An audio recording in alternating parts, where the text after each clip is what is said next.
Muy bien, en el video de hoy vamos a continuar con el tema de sistemas equivalentes de fuerzas, por eso esta es la parte 2. Entonces, vamos a ver lo que ocurre cuando tenemos un sistema general de fuerzas y cómo lo podemos convertir a un sistema fuerza par equivalente, que es precisamente lo que dice aquí. Un sistema general de fuerzas puede ser reemplazado por una fuerza y un par que van a ser equivalentes. Bueno, aquí tenemos un ejemplo bastante interesante. Tenemos un automóvil. Y tenemos el siguiente sistema de fuerzas. Vemos que este sistema de fuerzas no es un sistema de fuerzas paralelo, porque la fricción, pues claramente no es paralela a las otras fuerzas, tampoco es un sistema de fuerzas concurrente. Por lo tanto, se trata de un sistema de fuerzas general. Sin embargo, de lo que aprendimos en el video anterior, sabemos que podemos transportar cada una de estas fuerzas a un mismo punto por medio de un par de transporte que genera un momento respecto a ese punto. El punto que nosotros vamos a elegir pues va a ser este punto. En realidad podría ser cualquier otro punto. Vamos a poner este punto por donde pasa el peso del automóvil. Entonces vamos a empezar con esta fuerza, la normal número 1. Para ello, pues utilizamos este par de fuerzas que está en color café. N1 ya la transportamos aquí y menos N1 que es paralela a la fuerza normal 1. Y bueno, para compensar este par en sentido contrario de las manecillas de reloj, pues tenemos este par de la misma magnitud en sentido de las manecillas del reloj. Ahora lo que podemos hacer pues es precisamente sumar estas dos fuerzas que ya son concurrentes y su suma es prácticamente 0. De tal modo que lo único que queda es precisamente la normal 1 transportada a este punto más el momento que causaba respecto a este punto, representado por medio de este par de fuerzas. Ahora vemos que esta normal va hacia arriba, el peso va hacia abajo, entonces vamos a sumarlas. Aquí pues vemos que en realidad esta resultante de las dos es más pequeña. En realidad no es el peso, es la suma del peso más la normal 1. Ahora, utilizando este mismo método vamos a transportar la fuerza N2. Vemos que esta fuerza N2 causa un momento con respecto a este punto en sentido contrario al de las manecillas del reloj, de tal modo que al transportarla pues necesitamos agregar un momento para que el sistema siga siendo equivalente. Aquí algo curioso que está ocurriendo es que esta normal con esta resultante que teníamos del paso anterior pues prácticamente desaparecen. Sin embargo, todavía tenemos aquí la fuerza de fricción. Recordemos que el punto con respecto al cual estamos calculando los momentos pues es este punto que está en color rojo. Si nosotros calculamos el momento que causa la fricción respecto a este punto, vemos que pues es en sentido de las manecillas del reloj. Por lo tanto, pues vamos a transportar la fricción. Aquí ya está, la hemos transportado y hemos agregado ese momento que la fricción causa respecto a este punto cuando se encontraba aquí abajo. De tal modo que observamos lo siguiente. Todas las fuerzas se convirtieron en fuerzas concurrentes y su resultante es esta única fuerza que tenemos acá. Con respecto a estos pares que generan momentos respecto a este punto, también los podemos sumar, que a fin de cuentas pues son todas las tendencias al giro. De tal modo que con este ejemplo hemos mostrado que un sistema general de fuerzas lo podemos representar por medio de una sola fuerza, que en este caso es la fricción, y un par. Ahora, para este caso en particular del automóvil, se puede demostrar que este par vale 0, es decir, como caso particular tenemos una sola resultante, la fricción que apunta en esta dirección y es precisamente la que va a provocar la aceleración en este automóvil. Como el par resultante es nulo, pues el automóvil no va a girar alrededor de un eje que pase por este punto.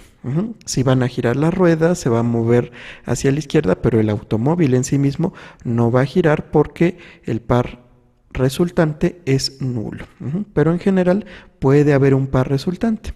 Muy bien, ahora vamos a ver matemáticamente pues cómo podemos obtener el modelo vectorial del sistema de fuerzas general. Entonces vamos a suponer que tenemos un cuerpo rígido. Aquí lo estamos representando con un balón, aunque estrictamente hablando no es rígido.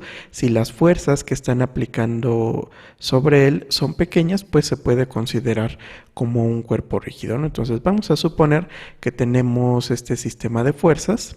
Vamos a ver de qué tipo de sistema se trata trazando sus líneas de acción. Aquí tenemos las líneas de acción.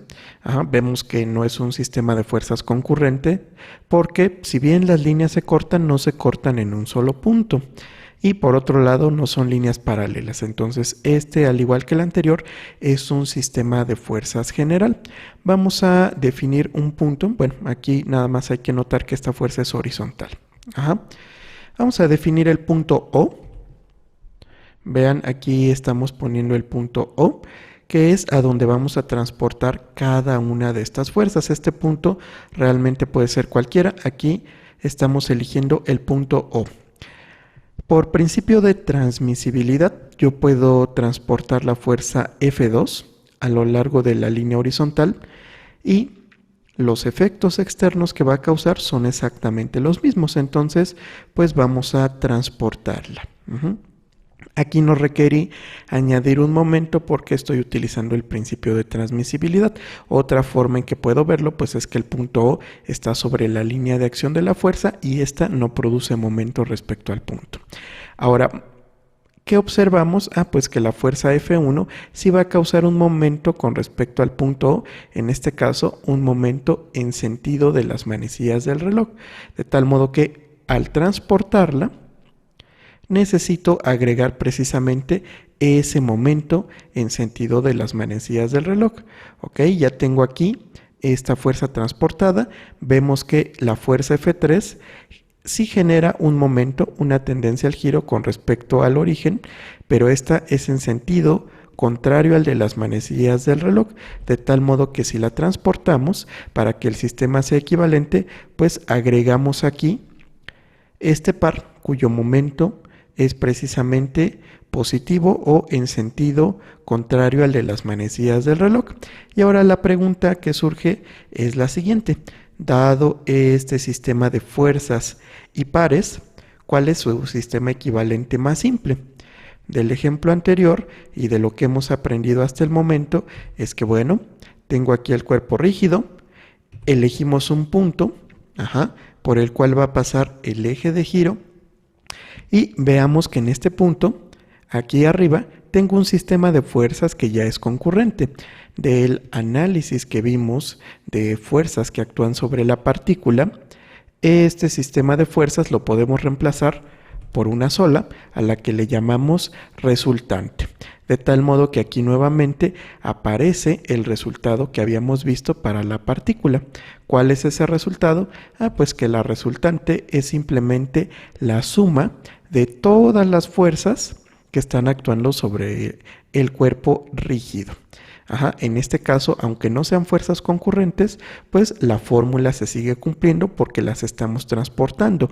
Sin embargo, para que tengamos el análisis completo en el cuerpo rígido, además de las fuerzas, pues aquí tenemos dos tendencias al giro.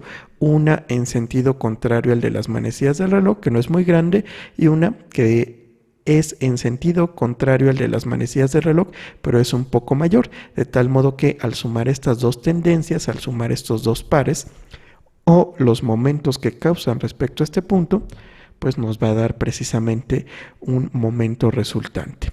De tal modo que una ecuación adicional que debemos considerar cuando estamos trabajando con cuerpos rígidos y ya no con partículas es la siguiente, que la suma de los momentos que produce todo el sistema de fuerzas, en este caso todas las fuerzas, con respecto a este punto, en este caso este momento más este momento, pues es igual al momento que produce la resultante respecto a este punto, ¿no? O este es el momento resultante, ¿sí? De tal modo que un sistema de fuerzas general nuevamente lo podemos simplificar a una fuerza, que es la resultante, y un momento resultante.